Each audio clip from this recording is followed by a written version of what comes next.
ዕለተ ሐሙስ ሚያዝያ 9 ቀን 2017 ዓ.ም ሰላም ጤና ይስጥልን የተከበራችሁ ተመልካቾቻችን ከናሁ ቴሌቪዥን የሀገር ውስጥና የባህር ማዶ ዜናዎቻችን ወደ እናንተ የሚደርሱበት ጊዜው አሁን ነው። ከዜናዎቹ ጋር ዳና ታደሰ አብሬያችሁ ቆይታ አደርጋለሁ። አብራችሁን ሁኑ። ቀዳሚ ወዳደረግነው የሀገር ውስጥ መረጃችን እናልፋለን። የቀድሞ ፕሬዝዳንት መንግስቱ ኃይለማርያም አውሮፕላን ተጠግኖ ዳግም ለአገልግሎት መብቃቱ ተገለጸ። የቀድሞ ፕሬዝዳንት አውሮፕላንን ከ37 ዓመት በኋላ ጠግኖ ለአገልግሎት ማብቃት በተቋሙ በሁሉም መስክ ውጤታማ ስራ እየተሰራ ስለመሆኑ ማሳያ ነው ሲሉ የጦር ኃይል ጠቅላይ ኢታማዦር ሹም ፊልድ ማርሻል ብርሃኑ ጁላ ገለጹ።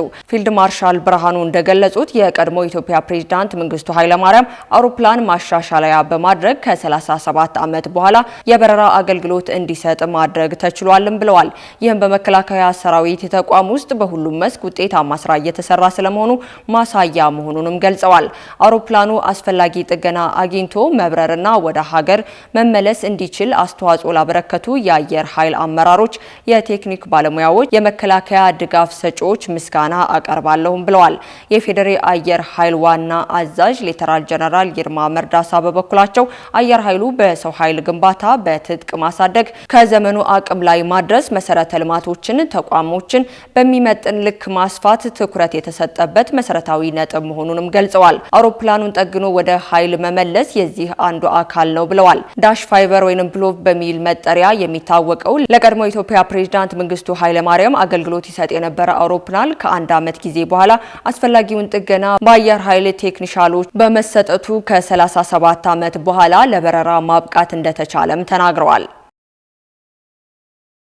በምስራቅ ወለጋ የኦሮሞ ነጻነት ሰራዊት አባል በመንግስት የጸጥታ ኃይል መገደሉን ተከትሎ ታጣቂዎች በፈጸሙት ጥቃት 29 ሰላማዊ ሰዎች መገደላቸው ተገለጸ። በኦሮሚያ ክልል ምስራቅ ወለጋ ዞን ሂራ ውሉማ ወረዳ የኦሮሞ ነጻነት ሰራዊት አባልና የቡድኑ መሪ ኩምሳ ድሪባ ወይም ጃልመሮ የቅርብ ሰው የነበረው ሻድ በመንግስት የጸጥታ አካላት መገደሉን ተከትሎ በተፈጸመ የበቀል ጥቃት 29 ሰዎች መገደላቸውን ነዋሪዎችና የሟች ቤተሰብን ጠቅሶ አዲስ ስታንዳርድ ዘግቧል። እንደ ነዋሪዎችና ሟች ቤተሰቦች ገለጻ መጋቢት 29 ቀን 2017 ዓ.ም በሄር ሎማ ወረዳና ጉራድ ጉቻ እንዲሁም ደግሞ ሴጋ ቀበሌዎች የተፈጸመው ጥቃት የሻድን ሞት ለመበቀል በኦናስ ታጣቂ ተፈጽሟል ብለዋል። ለደህንነታቸው በመስጋት ስማቸው እንዳይጠቀስ የጠየቁና በጋብቻ ከሟች ቤተሰብ ጋር ዝምድና እንዳላቸው የገለጹ የጉርጉ ባጋን ቀበሌ ነዋሪዎች የሆኑ አንድ ግለሰብ እንደተናገሩት መጋቢት 29 ቀን 2017 ዓ.ም እስከ ሚያዝያ 4 ቀን 2017 ዓ.ም ተከታታይ ጥቃት ቢያንስ የ10 ሰላማዊ ሰዎች ህይወት ማለፉን ዘገባው አክሏል። የአካባቢው ነዋሪዎች አክለውም በእኖስ ታጣቂዎች የሚፈጸሙ ጥቃት በአካባቢው እንደቀጠለ መሆኑን ገልጸው እነዚህ ሰዎች ሻድን ለመያዝ የጸጥታ ኃይሎች ፈጽሞታል ተብሎ ስለተጠረጠሩ ኢላማ መደረጋቸውን የነዋሪዎች መረጃ አክለዋል። በኢትዮጵያ የግሉ ዘርፍ እንቅስቃሴዎች ማህበራዊ ኃላፊነት እንዲወጣ ጥሪ ቀረበ። መቄዶንያ አረጋዊን መርጃ ማዕከል እያከናወነ በሚገኘው የገቢ ማሰባሰቢያ ላይ ተቋማት ድጋፍ እንዲያደርጉ የማዕከሉ የድርጅት ኃላፊ ጠቀሱ። የሰው ሰራሽ አስተውሎት ሶፍትዌር ሰርቬይንት ማሽኖችን በማምረት ለተለያዩ ትልልቅ ኩባንያዎች በሽያጭ በኪራይ እያቀረበ የሚገኘው የሲስሪ ኤአይ ኩባንያ አዲስ አበባ ማርኬቲንግ ማኔጅመንት አቶ ጌታቸው ጫኔ ሰራተኞቹ መቄዶንያን በመጎብኘት መደሰታቸው ጠቅሰው በመቄዶንያ በሚሰሩ ሰብአዊ ተግባር ላይ ቀላል ሊባል የማይገባና ሁሉም ኢትዮጵያዊ ሊጎበኘው የሚገባ ማዕከል መሆኑን በማንሳት እንዲጎበኙትም ጥሪ አቅርበዋል። በእለቱ በኩባንያው በአይነትና በጥሬ ገንዘብ የ1 ሚሊዮን ብር ድጋፍ ማድረጉንና ተጨማሪ 1 ሚሊዮን ብር ድጋፍ ለማድረግ ደግሞ የማሰባሰብ ስራ እየተሰራ መሆኑንም አመላክተዋል።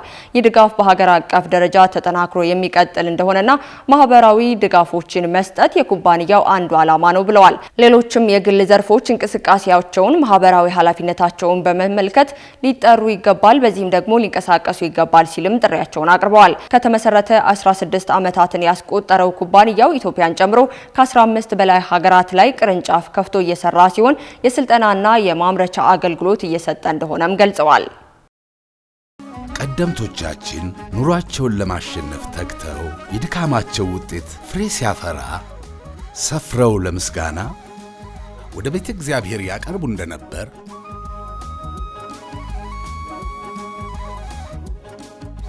አባቶቻችንም በትውልድ ርክክብ ተቀብለው ከእምነታቸው ሳያጎድሉ ከገቢያቸው ላይ አስራት በኩራት በማውጣት ትእዛዝ አምላክን በመፈጸም በረከት ማግኘትን እንዳስተማሩን እኛ ደግሞ የዚህ ዓለም ወከባ ሳያዘናጋን በጊዜ መጣበብ ሳንስተጓጎል ከእምነት ከሥርዓታችን ሳንጎድል አስራታችንን በዘመናዊ መንገድ በአቢሲኒያ ባንክ የአስራት በኩራት ልዩ አገልግሎት በኩል በማውጣት ሃይማኖታዊ ግዴታችንን መወጣት ቀጥለናል።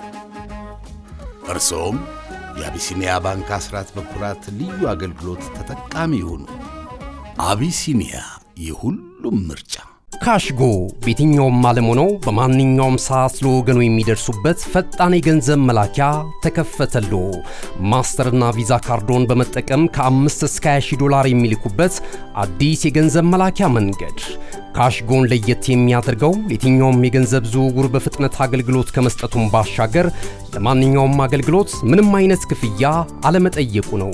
በአገራችን ታሪክ ገንዘብን ከውጪ ወደ ሀገር ቤት በማስተላለፍ በመተግበሪያ መልክ አገልግሎት መስጠት የጀመረው የመጀመሪያው ሀገር በቀል የገንዘብ መላኪያ ዘዴ ካሽጎ ከ4500 በላይ ባሉ የባንክ ቅርንጫፎች አገልግሎት እየሰጠ ይገኛል። ገንዘቦን በሰኮንዶች ልዩነት ውስጥ ይፈልጉ በአካውንቶ ወይንም በእጆ ቆጥረው የሚወስዱበት ልዩ ዘዴ። በቅርቡ ሁሉንም ኢትዮጵያዊ ባለቤት ለማድረግ ጉዞ የጀመረው ካሽጎ ዛሬውኑ መተግበሪያውን በስልኮ ላይ በመጫን የአገልግሎቱ ተጠቃሚ ሆኑ። ፍጥነት መለያችን፣ ኢትዮጵያን መክፈቻችን፣ ካሽጎ ነው መላኪያችን። ካሽጎ የአዲሱ ትውልድ ብራንድ። ከናሁ ቴሌቪዥን መረጃዎቻችን አሁንም ወደ እናንተ መድረሳቸው እንደቀጠሉ ናቸው። ከውጭ ወዳገኘናቸው መረጃዎች እናልፋለን። በዲሞክራሲ ሪፐብሊክ ኮንጎ በጀልባ መስመጥ አደጋ 50 ሰዎች መሞታቸው ተገለጸ። በዚህ አደጋ በመቶዎች የሚቆጠሩ ሰዎች መጥፋታቸውን የአካባቢው ባለስልጣን ተናግረዋል። ማክሰኞ ምሽት በኮንጎ ወንዝ ላይ የደረሰ አደጋን ተከትሎ በቀይ መስቀልና በክልሉ ባለስልጣናት የተደገፈ የነፍስ አድን ቡድን ጋር የጠፉትን የማፈላለግ ስራ እየተከናወነ ነውም ተብሏል። ወደ 400 የሚጠጉ መንገደኞችን የያዘችው በሞተር የታጀበችው የእንጨት ጀልባ በሞምባይ ከተማ አቅራቢያ በእሳት መቃጠሏን የአካባቢው ባለስልጣናት ተናግረዋል። የአደጋው መንስኤ በጀልባው ላይ የነበሩ ተሳፋሪዎች ምግብ ሲያበስሉ ነበር ተብሏል። ሴቶችና ህጻናትን ጨምሮ በርካታ ተሳፋሪዎች መዋኘት ባለመቻላቸው ወደ ውሃ ዘለው ከገቡ በኋላ ህይወታቸው ማለፉን አልጀዚራ ዘግቧል። በህይወት የተረፉ 100 ያህሉ በቦምባይ ማዘጋጃ ቤት ወደሚገኘው መጠለያ የተወሰዱ ቢሆንም አብዛኞቹ በከባድ ቃጠሎ ተጎድተዋል ነው የተባለው። ገዳይ የሆነው የጀልባ አደጋዎች በመካከለኛው አፍሪካ ሀገር የተለመዱ መሆናቸውን ዘገባው አመላክቷል። የነፍስ አድን ቡድኑ ብዙ ጊዜ ልምድ ለሌላቸውና ድንገተኛ አደጋዎችን ለመቆጣጠር የሚያስችሉ መሳሪያዎች የሌሉ በመሆናቸው ህይወትን ለማዳን ይቸገራሉ ተብሏል። በመጨረሻም ትራምፕ በአብዛኛው ሀገራት ላይ የጣሉት ጠንካራ ታሪፍ በዓለም ዙሪያ የሸቀጥ ንግድ ላይ 1.5 በመቶ ይቀንሳል ተብሏል። የንግዱ ማሽቆልቆል በተለይም በሰሜን አሜሪካ በጣም ጠንካራ ታሪፎች ባይኖሩም እንኳ በጣም ከባድ ይሆናል ሲል ዓለም አቀፉ የንግድ ፎረም አስታውቋል። ዓለም አቀፉ የንግድ ፎረም የዩናይትድ ስቴትስ ፕሬዝዳንት ዶናልድ ትራምፕ በተለያዩ የታሪፍ ፖሊሲዎችና ከቻይና ጋር ባለው ውዝግብ ምክንያት በዓለም ዙሪያ የሸቀጥ ንግድ መጠን 0.2 በመቶ ሊቀንስ እንደሚችል አስጠንቅቋል። የትራምፕ የታሪፍ ማሻሻያ ሙሉ በሙሉ የሚተገበር ከሆነ የበለጠ ከባድ ኪሳራ ያስከትላልም ብሏል። የዓለም ንግድ ድርጅት ከሰኞ ጀምሮ ባወጣው የታሪፍ ሁኔታ ላይ ሪፖርትን መሰረት አድርጎ በዚህም ዓመት ወደ ተለያዩ ሀገራት የሚላኩ ምርቶች 12.6 በመቶ እና 9.6 በመቶ ወደ ሀገር ውስጥ እንደሚገቡ አመላክቷል። በመጀመሪያ ላይ በ2025 እና በ2026 የዓለም ንግድ መስፋፋት እንደሚቀጥል የሚጠበቅ ቢሆንም የትራምፕ የንግድ ጦርነት የዓለምን ንግድ ድርጅት ኢኮኖሚስቶችን ትቢያ በከፍተኛ ሁኔታ እንዲቀንስ አስገድዷቸዋል ተብሏል። ትራምፕ በአብዛኛው ሀገራት ላይ የጣሉት ጠንካራ ታሪፍ የሚከተሉት ከሆነ በእርግጠኝነት ባልሆነ ንግድ ምክንያት በዓለም ዙሪያ የሸቀጦች ንግድ 1.5% ይቀንሳል። ትራምፕ በዚህ ወር መጀመሪያ ላይ ለ90 ቀናት በጣም ከባድ የሆነና ታላቅ ታሪፍ ማድረጋቸው ይታወሳል። ከ70 በላይ ሀገራት የአሜሪካንን የንግድ ጉዳይ ለመፍታት እድሎች አላቸውም ሲል ነው ያመላከተው። ምንም እንኳ የ90 ቀናት ቆይታ ቢኖረውም ዘላቂውን እርግጠኛ አለመሆን ከዓለም አቀፍ ንግድ ሆነ ለመስራት ያስችላል። ለዓለም በተለይም በጣም ተጋላጭ ለሆኑ ኢኮኖሚስቶች ከባድ አሉታዊ መዘዞችን ያስከትላል ሲል የዓለም ንግድ ድርጅት ዋና ዳይሬክተር በሰጡት መግለጫ አስረድተዋል። እነሆ የምስራች! የ10 አየር መንገድ የበረራ ትኬት ለውድ ደንበኞቹ በተቀላጠፈና አስተማማኝ በሆነ መንገድ እያቀረበ ያለው። በዚህም በደንበኞቹ የተመሰገነው ጉዞጎ አሁን ደግሞ ተደራሽነቱን በማስፋት ተጨማሪ ባንኮችን በማካተት ለውድ ደንበኞቹ የበለጠ አስተማማኝ ለመሆን ችሏል።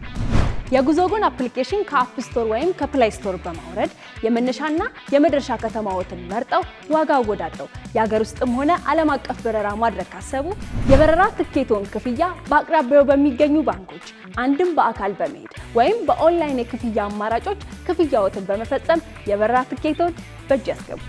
ከዚህም በተጨማሪ እንደ ሁሉ ጊዜው ወደ ጉዞጎ የጥሪ ማዕከላችን 7473 በመደወል ከሙሉ የበረራ መረጃ ጋር የ24 ሰዓት የትኬት አገልግሎት ማግኘት እንደሚችሉ ስናበስሮ በታላቅ ደስታ ነው። ለበረራዎ ጉዞጎ።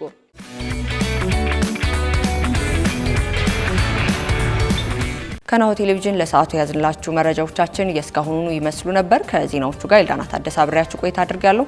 የናሁ ፕሮግራሞች ወደ እናንተ መድረሳቸውን ይቀጥላሉ። መልካም ቀን።